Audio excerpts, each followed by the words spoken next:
Hello there. The following recording is a student help tutorial of how to log in and access Pioneer Valley books. Let's get started. First thing that you want to do is go ahead and go over to eSchool on your student's iPad. It'll look like this circle H, the icon for Hilliard City Schools. Go ahead and tap that.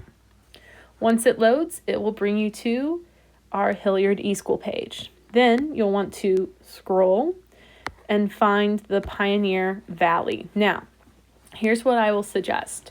If you have not already logged into Google Apps before, you'll want to do Google Apps first as a login and then go to Pioneer Valley so that it makes your login a lot easier. So my daughter has not done that before, so let's go ahead and do it. So first, let's go up here to Google Apps.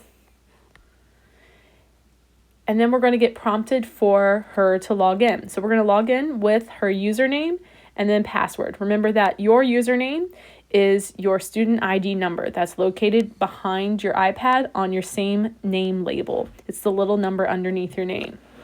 Your password is either, if you're in grades K through 2, it is building specific.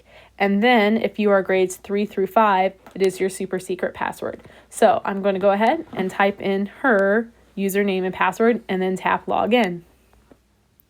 Once we're logged into Google Drive, I can see that everything is there. And now I'm going to go back up at the top on my Elementary eSchool tab. So right here it is.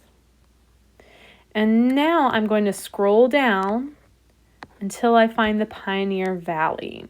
Now I'm ready to tap the link, the button for Pioneer Valley.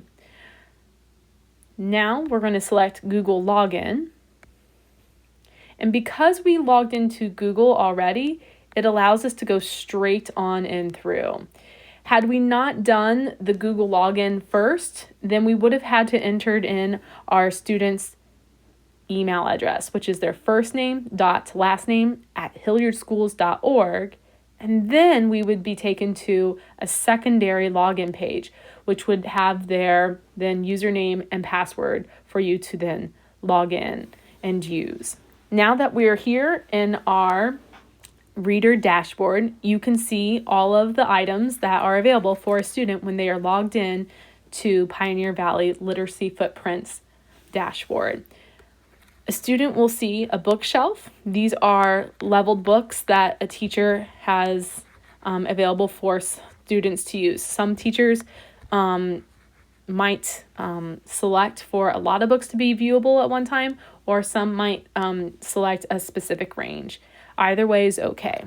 Next up, you're going to notice that there's something called an assigned books section. This tab right here is the most important part because when you select it, it takes you to where the assigned books are. You'll notice that this student right now doesn't have any assigned books, but if an assigned book was there, this is where a child would tap to select read it. Then we also have the availability of selecting favorite books. So if a child is reading from their bookshelf or from their assigned books, they can select for those books to be favorited and tap the little heart on whatever book they're reading, and they'll show up in their favorites list. The book bag is something different. The book bag is when you have read a book so many times, whether it's 3, 4, 5 times. Certain books have different parameters for that setting. But once you've read through it and you have obtained a certain amount of fluency for reading that book and accuracy, it then goes into your book bag. You'll also notice on this page there is a support information icon as well as settings. Students are also able to edit their avatar picture as well, and you can do that through the settings. Thanks so much for listening. I hope you enjoy using Pioneer Valley.